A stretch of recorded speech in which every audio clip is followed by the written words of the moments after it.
So I'm really excited to be here. I appreciate Jeff inviting me to come and share with you some of our journey at Water Street, some of my journey, and to be a part of this series. I was really struck. He sent me an email with a link to that Kindle book, and I don't know if anybody here has had a chance to download that yet and take a look at it, but I read through it earlier this week, and I'm like, wow, I don't even need to preach. Because it's all like, there's so much depth in there, and I know it's only a short version, and each chapter is only like 2 pages, but Jeff really hits on some key points, and so I'm excited to know that your pastor here has such a great grasp on what God is speaking to us about poverty and about what it means to walk with those who are poor.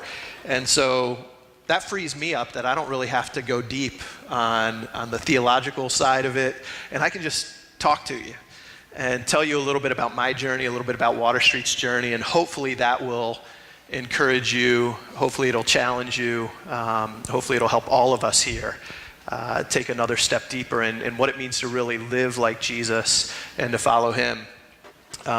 Jeff said I had an hour and a half, so I'm starting my timer to make sure I don't go over.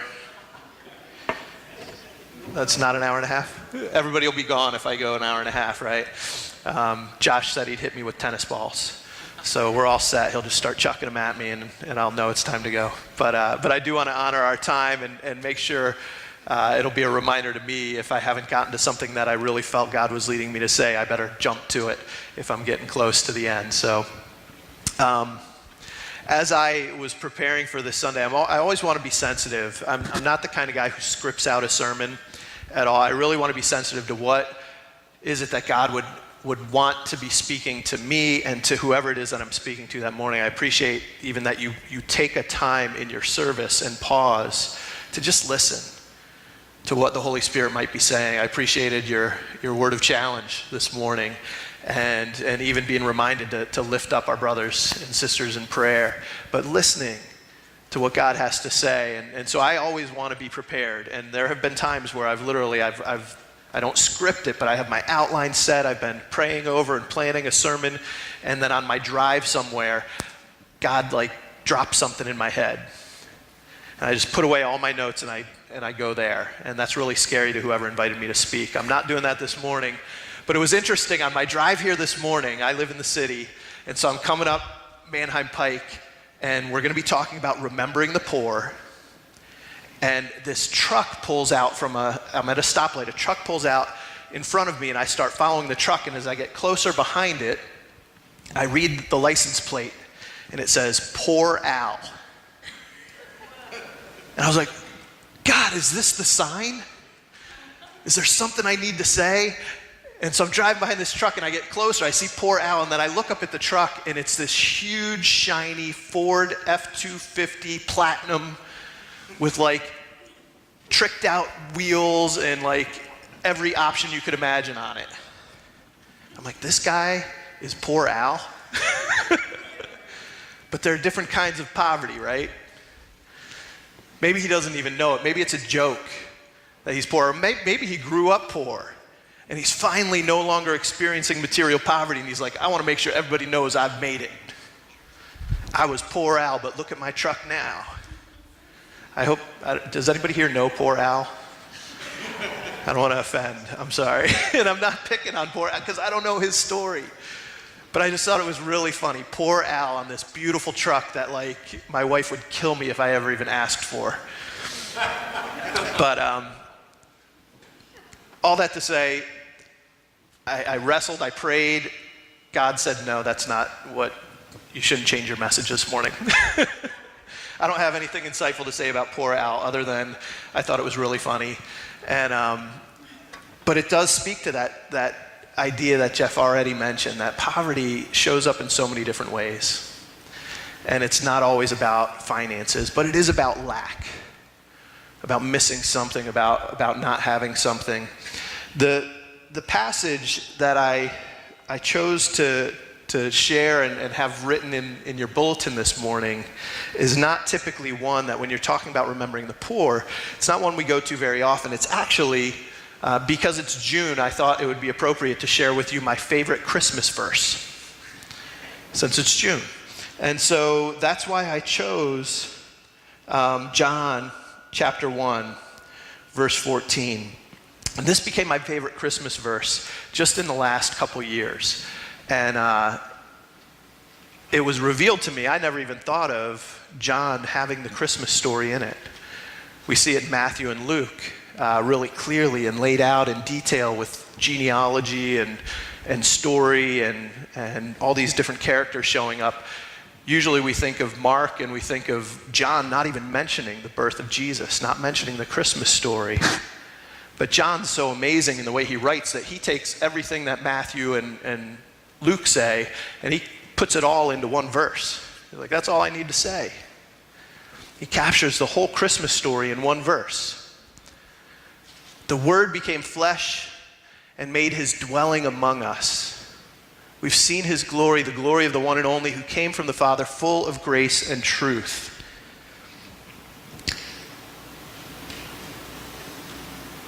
In the Message version, I don't know if you guys are fans of Eugene Peterson or not. He just passed away recently.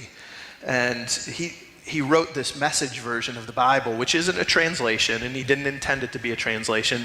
It's basically just saying, I want to get the story of the Bible out in easier to understand English and more of a story, the Message.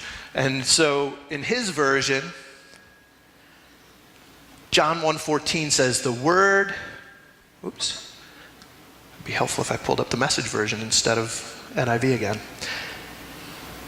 The Word became flesh and blood and moved into the neighborhood. We saw the glory with our own eyes, the one-of-a-kind glory, like Father, like Son, generous inside and out, true from start to finish. The Word became flesh and blood and moved into the neighborhood. The Christmas story, the incarnation, God himself took on flesh and moved into the neighborhood. I like that so much better because I don't use the word dwelt very often. I don't use the word dwelling very often or dwell. That's not part of my normal vocabulary. Move into the neighborhood, that makes sense to me. But the image of dwelling is very powerful because it's not just about coming and visiting. And I don't have the definition with me, but to dwell, it talks about permanence. It talks about coming in and staying for a long period of time. When I first started in ministry, I've been a part of Water Street for 26 years now. I started right out of college, and my plan was to be there for 2 months. And I had a summer job with them, and I had plans for the fall. I had just graduated from college, had a real job lined up. And so I was going to spend the summer there. Midway through the summer, the guy who hired me said, hey, you're done with college, right? These were the qualifications for the job he was about to offer me. You're done with college, right? I think he would have said, you're done with middle school, right? Like, you don't have to go back in the fall. That's your qualification. I said, yeah, I'm done. Have a job lined up. He's like, yeah, but everybody who's working at the youth center has left. I don't have any staff for the fall. Would you consider staying? And so I prayed about it and came back to him and I said, yeah, I'd be willing to stick around and be like a counselor for the guys program. He's like, oh, no. I need you to be the supervisor of our youth ministries. And I'm like, you mean that thing with like 250 kids and like, yeah. I'm like, I don't know what I'm doing. He's like, that's all right. Well, we got another guy who's going to be a part-timer who's done it before and he can tell you how to do it. So I took that job and I said, I'll do it for 2 years. Because I have this plan. I had a job for the fall. I was willing to call them and defer that job, and they were willing to wait. But I had a plan for my life, the kind of ministry that I thought God wanted me to do.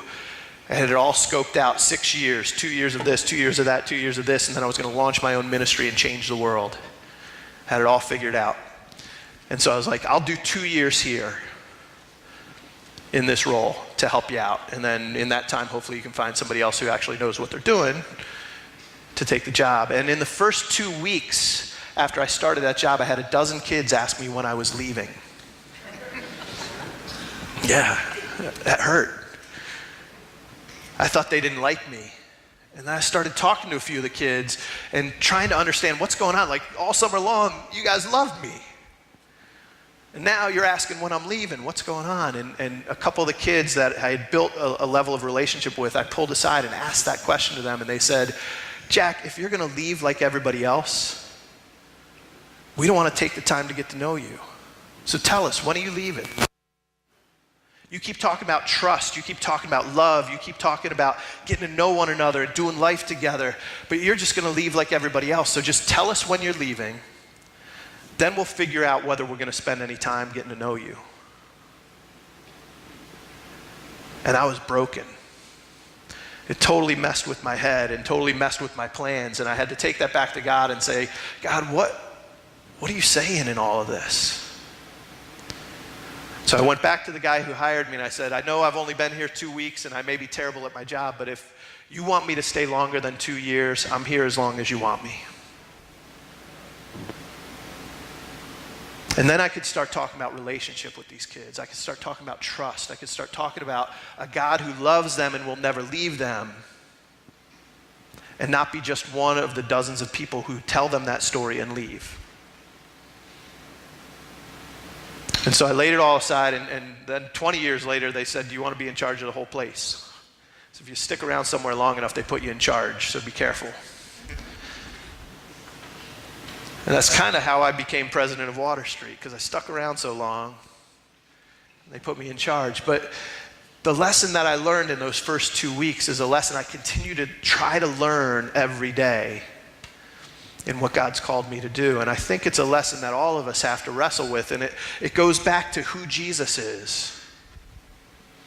Ironically, I was wrestling right from the very beginning with that job about this concept of incarnational ministry, because somebody once told me, Jesus, when he decided to come down and explain and share the message of the kingdom of God and be a vessel through which we could be invited into that kingdom, he didn't commute. He didn't wake up in the morning and come down to earth and spend his 8 hours and then clock out and go back to heaven with his Father, seated in glory. He didn't commute. He came and he dwelled among us. He took on flesh. He took on humanity. And he lived among us. And he lived in the most vulnerable way among us. Born to a messed up family that didn't really have a home. In a society that was oppressed by a ruling government that didn't care about them. But he took on flesh. He made himself poor. Moved into the neighborhood. That was part of my journey as well. Not because I compare myself to Jesus at all, but because, like all of us who have received his grace and his forgiveness, we want to be a little bit more like him. And so one of the first things I did after I told my boss that I was willing to stay long term is that I started looking for a house. Because I was living over on the west side of Lancaster City, near the college that I graduated from, and I realized the commute, all of 1 mile, all of 3 minutes by car, 10 minutes, 15 minutes walking if I'm hoofing it, was 1,000,000 miles when it came to the life that I was living and the life that the kids that I was working with were living. And so I started looking for a house. I ended up buying a house a block behind the youth center that I worked, 2 blocks behind there, and I ended up finding a church. Josh and I were talking about churches this morning. I found a church right between my house and the youth center. I didn't know anything about what a Mennonite was, but that was the kind of church I ended up joining. And so I've been there 25 years, and I'm a mutt. I grew up in a United Methodist church. I spent a bunch of years in an E-Free church. When I was working at a camp, I went to some Assemblies of God churches. I have friends who are charismatic and friends who are Calvinists, and I go to a Mennonite church that had an Assemblies of God pastor. I have no idea what I am. Born-again Christian. I'm a born-again Christian. I'm somebody who's trying to follow Jesus the best I can. Amen. And it doesn't matter, but it was all about moving into the neighborhood. dwelling among those who God was calling me to serve and to learn who they are, to understand more about what they're experiencing. Because when it comes to this thing of remembering the poor, we can get caught up so many different directions on this, and I'm so glad that Jeff's already pointed out, and so I don't have to go deep on this about what poverty really is. But I'm always struck that the word "the poor," I guess that's two words, the label "the poor," it's all about comparison. And there's a whole nother sermon around this that I won't get into today, but I think comparison is one of the most toxic things in the lives of Christians. So if you forget everything else I said, hold on to that and explore that concept for yourself. Comparison is one of the most toxic things that we can engage in as Christians. When it comes down to it, the poor, that label, the poor, is all about comparison. Because if I compare myself to the friends that I graduated from college with, I am poor. Most of them went on to become doctors and lawyers and engineers. And I've been working in nonprofit ministry for 25 years. Compared to them, I'm poor. Compared to Bill Gates, Warren Buffett, the woman who just divorced Jeff Bezos, I forget what her first name is, all of my friends from college, they're poor. Compared to the people who live across the street from me in Section 8 housing, I'm rich, and they're poor. Compared to 80% of the world that lives on $10 a day or less, the people who live in the Section 8 housing across the street from me are rich. It's all about comparison. And it's meaningless. And what it does is it gives us a convenient label to lay over people, to dehumanize them, to make them different from us. And the reality is that those labels are meaningless and those circumstances are meaningless, and it's all about comparison. And God looks at us and he sees individuals created in his image, worthy of love, worthy of grace, worthy of forgiveness, worthy of honor and dignity, created in his image, regardless of what our financial circumstances are, or our relational circumstances are, or our spiritual circumstances are. We can be poor in any of those arenas, but at the end of the day, we're all worthy. And putting those labels on are informative for how we may come alongside and support people, because we're called to love one another. We're called to reach out and help whatever a person's circumstances, and it might be valuable to understand that in how we come alongside and walk with each other on this journey. But it's not valuable, and it could be potentially toxic, because it causes us to look at people other than ourselves as other. And I want us to be really careful about that. And the reality is there's poverty all around us. Poverty, financial poverty, all around us. Certainly in my neighborhood, but in your neighborhood as well. And I'll let Dan German, he can speak to this way better than I can. He's going to be here, I think, next week. And he led the Poverty Commission that the mayor commissioned a few years ago, which was supposed to look at poverty in the city, and they realized it's silly to look at the city and not look at the county, because we're all interconnected and interrelated. And the reality of poverty in our community blows me away. That here in Lancaster County, 10% of the people who live in this county, over 50,000, between 50 and 60,000 people, are living below the poverty line. Let alone the fact that the poverty line is this really ridiculously underinflated number. Because if you're a family of 4 and you make $25,000, you are not poor. I have 4 kids. So my family's a little bit bigger, but $25,000, even when we only had 2 kids, that would have been rough going. And I have no idea where you guys are economically. $25,000, that number is ridiculously low. You can't subsist in our community on $25,000 easily. Oh, you're spending every minute of every day figuring out how you're going to pay your bills if you're making $25,000 and you've got 4 people in your family. And that is the life and existence of almost 60,000 people in our county. And before we immediately look into the city and say, oh, it's all in the city, only 16,000 of them live in the city. 39,000 individuals are living below the poverty line in Lancaster County. And if you want to get a better gauge of what it's, a number that is to struggle, what most social service agencies consider low income is 180% of poverty, because at that point you can survive, but it's tough. And that's where a lot of our kind of social services are tagged at that 180% of poverty. There are almost 100,000 people in our county. Almost 20% of our county are living below that 180% of poverty.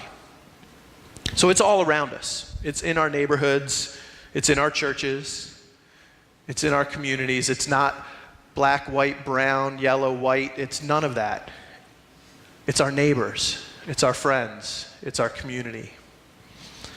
And when we think about the fact that poverty is all around us, we do have to ask the question, what does God have to say about this? What is he calling us to as his sons and daughters, as his body?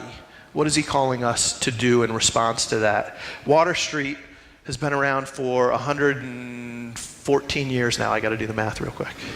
1905 it was started. And I'm blown away by the story of Water Street. It's been amazing to me since I've been in this role. I've taken the time to look back at our history and how it started, and all along the way I was actually privileged to go in and find these old file boxes where we have hardbound notebooks that have handwritten minutes from board meetings back in the 1910s. And the 1920s and the 1930s, and to see how they were making decisions, wrestling over whether we spend the $2.34 to replace all the windows on the second floor of our building. Literally, $2.34 to replace 8 windows. I don't know, guys, can we pull that off this month? And ultimately, one of the board members said, I'm going to pay for that one out of my pocket. But it was cool to see them wrestling through this as they were called to come alongside those who were struggling, who were suffering in different ways. And it wasn't just financial poverty, it was poverty of all different sorts. One of the first things Water Street did after they first came down, they started in the city. It was a group of people who lived in the city, and they said, our neighbors are hurting. How can we love them? Well, they need to know Jesus, and they need some help in practical ways. So they started with meals and services and then moved on. And ultimately, one of the things that they did, the first sheltering they ever did, the first kind of apartments or rooms they ever opened up to help people were for young women who were kicked out of their families for moral indiscretion. There's a whole other sermon on the fact that it was women kicked out of families for moral indiscretion and not the men. Because I'm thinking there was somebody else involved. Reminds me of a story in Scripture where a woman was brought before Jesus. And if you take a minute to think about that story, you got to wonder, where's the guy? Because it says she was caught in the act. And we know that act isn't done alone, right? Sorry, I'm getting too graphic. Don't mean to go there on a Sunday morning, but the men and women who started Water Street Mission, and it was men and women who started Water Street Mission, saw this need, saw individuals created in the image of God who were being hurt by their families and by others, and put in a position where basically their choice was, I can work and live in a tenement housing, maybe even at the cotton mill that we're in right now at Water Street, for pennies a day with no other options, living in these beat up little shacks and working 12-hour days. Or I could become a prostitute because my family doesn't want to have anything to do with me. And Water Street said, no, you're worthy of more. You're created in the image of God. Come, stay with us. Let us walk with you. Way back in 1909 is when they started doing that. 110 years ago.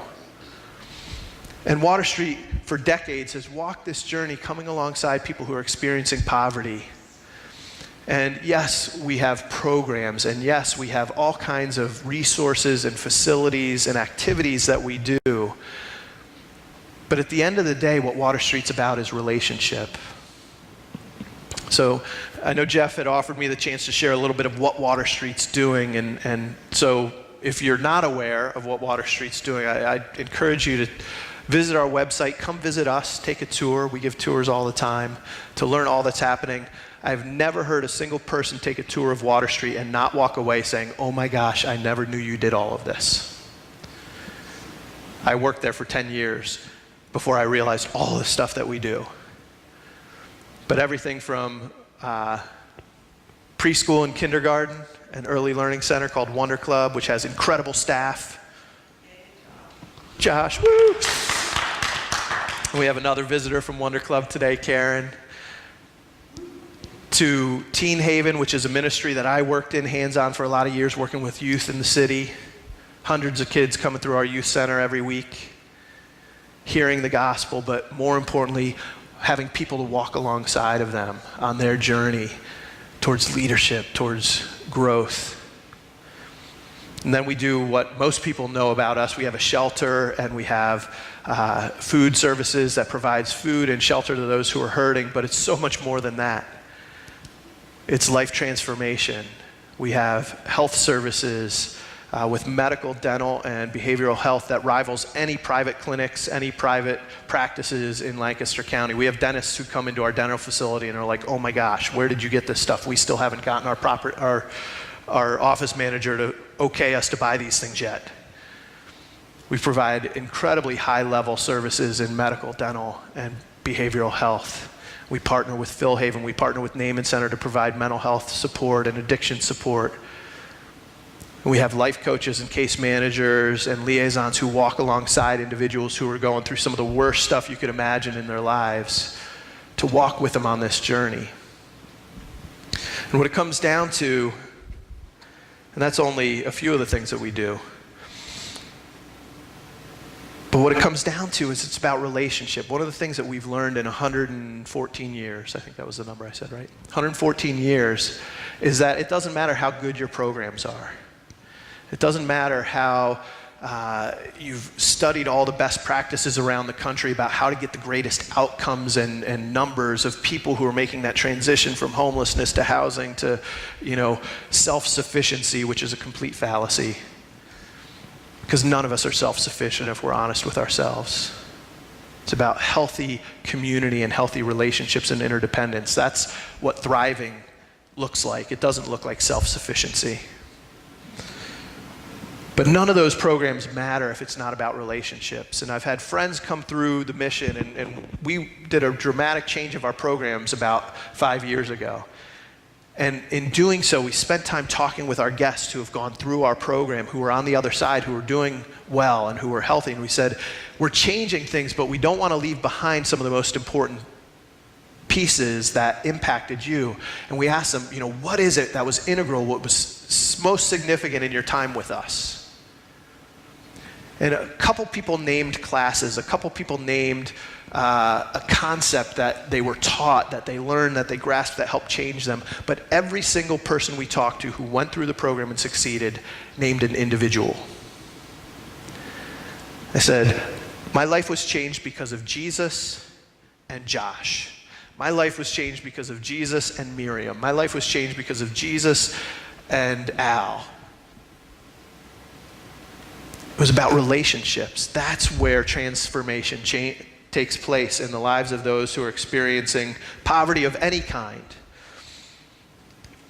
When I think about what it means to come alongside somebody in relationship, and as I'm wrapping up here, there's 3 words that I want to mention, and Jeff mentions them in one of the chapters in the ebook. Sympathy, empathy, and compassion. And I think he's nailed it, that we're on a journey to transition from sympathy to empathy to compassion, because that's what Christ is calling us to. Sympathy is something we all have experience with. Sympathy is when you see something happening to somebody, when you come to know their circumstance or situation, and you feel sorry for them. You feel sad for them because of what they're going through. And sympathy can lead to action, but usually the action it leads to is something that makes us feel better. So I had a friend whose kids were in Sandy Hook Elementary when the shooting took place. She was actually going for a meeting with the principal that morning. She drove up on that scene with a car out front and the doors open that the guy had left behind when he went in and started shooting up the school. And a police officer arrived the same time she did, and she's like, what is going on? And so she walked into that. Her kids, thankfully, were safe, but so many kids were lost. Sympathy. Around the country, people felt sympathy for those families. And what sympathy led to is people started saying, what could I do? What could I do? Let me send teddy bears to these kids who are in the school who are hurting because they're so scared and traumatized. And I want to do something because I feel like I need to do something. And to make myself feel better, I have to do something. So I'm going to send a teddy bear. They literally, the Sandy Hook Elementary School had to buy a warehouse to store all of the teddy bears that showed up. Every kid in that school could have had a room full of teddy bears. Did that really help them? I mean, there's that moment of the outpouring of support that maybe felt good for a minute, but did it help them? It cost the school money to buy a warehouse and figure out how are we going to distribute these to other kids. And they did, they found that out, but it didn't help their community, it didn't help the kids.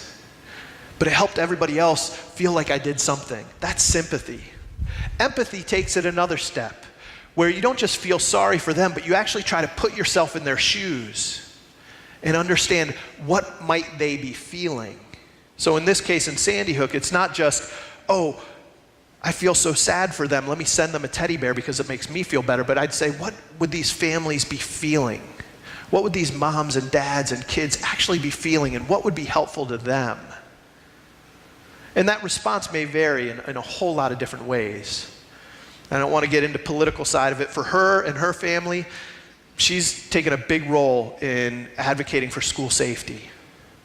And she's tried to rally people around the country to advocate for school safety in different ways. And so an empathetic response would be to come alongside her on that journey and say, man, that's what the moms and the kids are feeling, is how do I go back to school the next day and feel safe? Come alongside in that journey of how do we make our schools safe for these kids. That's empathy. Empathy often leads to programmatic response because we're looking at what are the needs, what are they feeling, how can we help them, and let's put something in place that's going to change their circumstances. That's empathy. And it's a good thing. And it's a big step ahead of sympathy. But what Christ calls us to is compassion. Compassion is when you actually feel the same thing. That you are moved viscerally inside when you become aware of a situation. And we've all experienced this because we all have loved ones who have suffered. That diagnosis of cancer, the loss of somebody close in a family. We experienced that. And we saw the difference between sympathy, empathy, and compassion from a recipient side when my wife lost her mom and her sister within a year and a half of each other. She had lost her younger brother when he was 18 years old. He committed suicide. And 10 years to almost the month, she lost her sister in a car accident. And then a year and a half later, she lost her mom. And she went through this tragedy, and there were people who felt sympathy. And that meant something to us when they expressed that and we saw that. And there were some who felt empathy and who actually came alongside and tried to understand what she was really going through and do practical things that could be helpful in that season. We had twins who were very, very young when she lost her sister and still young when she lost her mom. And so practical help coming alongside. And then there were those who felt compassion. And the people who felt compassion usually said the least. And often didn't really do a whole lot if you looked at it from a practical side, but they were the ones who were there all the time. They were the ones who walked alongside and just wept with my wife and with me. And they demonstrated this alignment and connection that couldn't be shown through words or practical support and help, but just by being. And that's compassion. And we see Jesus demonstrate compassion all the time. The word for compassion shows up in the New Testament about 13 or 14 times, and it's this crazy word called splachnizomai. I think that's how you say it. Don't even ask me. I can spell it for you once. S-P-L-A-N-G-C-H-N. 5 consonants in a row. I-Z-O-M-A-I. Splachnizomai. That's my best attempt at it. Shows up 13 times in the New Testament, and it's always about Jesus engaging with someone, or in a couple places it's a parable that he tells. Shows up in the story where Jesus talks about he's been speaking to the crowd, and he looks over them and he says they look like sheep without a shepherd. When he saw a large crowd on the shore, and he moved in and started healing the sick. When he was with a crowd for 3 days without food, he felt splachnizomai, and then he came and fed them. He talked about a slave with a great debt being forgiven. That was splachnizomai. Blind men who were calling out to him, lepers. The father of the son with a demon tormenting him. The mother with a dead son. The Good Samaritan story. And the father of the prodigal. Those are the places where this word compassion shows up. In splachnizomai, the word that's translated compassion talks about being moved in your bowels. Inside your guts. That you have a visceral, physical response to the need in front of you. When you see somebody hurting, when you see somebody suffering, when you see somebody in poverty, and you're moved in your guts. It's not something that happens up here. It's something that happens in here. That doesn't happen outside of relationship. As sympathetic, as compassionate as we feel we are, you don't have that visceral gut feeling when you read a story that happens on the other side of the world, unless you know somebody who lives in that community. But when it happens to your next door neighbor who you've been walking with and shoveling each other's sidewalks and cutting each other's yard and hearing their story and watching their kids grow up, and something tragic happens in their family, you feel that in your gut. We know the difference between sympathy, empathy, and compassion. Jesus calls us to compassion, and it starts with that verse in John. He took on flesh and blood and moved into the neighborhood. It was by moving into the neighborhood, dwelling among us, that relationship was established, that compassion could be experienced. Our ability to be like Jesus in the realm of walking with people who are experiencing poverty and remembering the poor, caring for the poor, starts with relationship. The work that Water Street does, we've done for 114 years, but we've been informed and over time learned that it's not about our programs, it's about relationship. And so that's why we shifted everything we do into being relationally focused. That the minute somebody comes in the door, we're connecting them with 3 people to walk with them on their journey. A liaison, a life coach, and a case manager. And it's not just about filling out the papers, it's about understanding and knowing that individual. And that's the model I think Jesus calls for us in the church. It's about getting to know our neighbors, understanding who they are, building relationship with them so that when they're suffering, when they're struggling, we don't respond with sympathy, we don't respond with empathy, but we're moved by compassion. That's the model Jesus had for us.